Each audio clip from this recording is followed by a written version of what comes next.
பார்க்கவே எவ்வளவு சூப்பரா இருக்குல்ல. இது பார்க்கிறதுக்கு மட்டும் இல்லைங்க, சூடான சாதத்துல கொஞ்சமா போட்டு நல்லா பிசைஞ்சு சாப்பிட்டீங்கன்னா அவ்வளவு சூப்பரா சாதம் சுட சுட இறங்கிக்கிட்டே இருக்கும். ரொம்ப அருமையா இருக்கும். எப்பவும் போல செய்யாம வெண்டைக்காவை ஒரு முறை இந்த மாதிரி ட்ரை பண்ணி பாருங்க, வேற லெவலா இருக்கும். எப்படி செய்யறதுன்னு பார்க்கலாம். வெல்கம் டு டுடே சமையல். இது செய்யறதுக்கு முதல்ல ஒரு கடாயில 2 டீஸ்பூன் எண்ணெய் சேர்த்துக்கோங்க.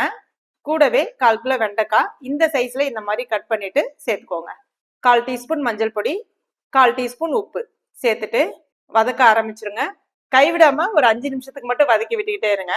ரொம்ப நிறம் மாறிடக்கூடாது, இந்த பதத்துக்கு வந்தா போதும். அதனாலதான் நம்ம மஞ்சள் பொடி உப்பு சேர்த்திருக்கோம். அந்த குழகுழப்பு தன்மை எல்லாமே சீக்கிரமா எடுத்துரும். இது இப்ப அப்படியே தனியா எடுத்து வச்சுக்கோங்க. அடுத்ததான் நான் இன்னைக்கு ஒரு மண்சட்டி பயன்படுத்துறேன். தாராளமா நீங்க கடாய் பயன்படுத்திக்கலாம். இதுல 2 டேபிள் ஸ்பூன் எண்ணெய் சேர்த்துக்கோங்க. 1/2 டீஸ்பூன் கடுகு, 1/2 டீஸ்பூன் சீரகம். இது எல்லாம் நல்லா பொரிஞ்சு வரும்போது கொஞ்சமா கருவேப்பிலை இலைகள் சேர்த்துக்கோங்க. 2 மீடியம் சைஸ் பெரிய வெங்காயம் நல்லா பொடிசா கட் பண்ணிட்டு அதையும் சேர்த்துக்கோங்க. வெங்காயம் கொஞ்சம் நல்ல பொன்னிறமா வதங்கட்டும். இப்ப இந்த ஸ்டேஜ்ல ஒரு பச்சை மிளகாவை கட் பண்ணிட்டு சேர்த்துக்கோங்க.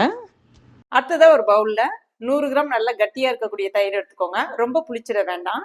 1 டீஸ்பூன் மிளகாய் பொடி, 2 டீஸ்பூன் கொத்தமல்லி பொடி, 1/2 டீஸ்பூன் சீரக பொடி, 1/2 டீஸ்பூன் கரம் மசாலா சேர்த்துட்டு ஒரு முறை எல்லாத்தையும் நல்லா கலந்து விட்டுக்கோங்க.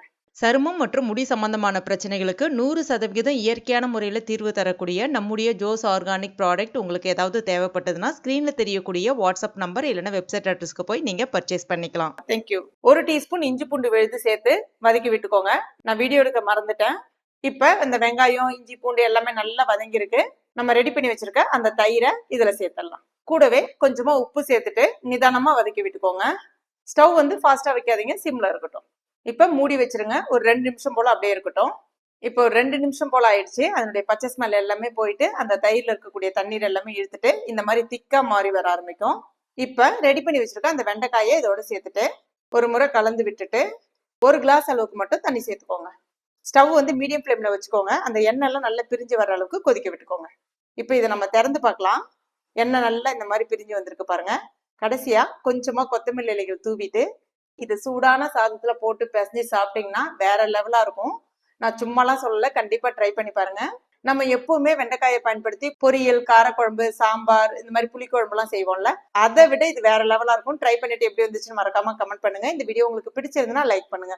உங்க நண்பர்கள் மற்றும் ஃபேமிலி மெம்பர்ஸ் கூட மறக்காம ஷேர் பண்ணிக்கோங்க. மேலும் இது போன்ற டேஸ்டி ரெசிபிகளுக்கு நம்ம டுடே சமையல் இது வரைக்கும் நீங்க சப்ஸ்கிரைப் பண்ணலன்னா உடனே சப்ஸ்கிரைப் பண்ணிக்கோங்க. கூடவே மறக்காம அந்த பெல் நோட்டிபிகேஷன் சிம்பிளையும் பிரஸ் பண்ணிக்கோங்க. தேங்க்யூ.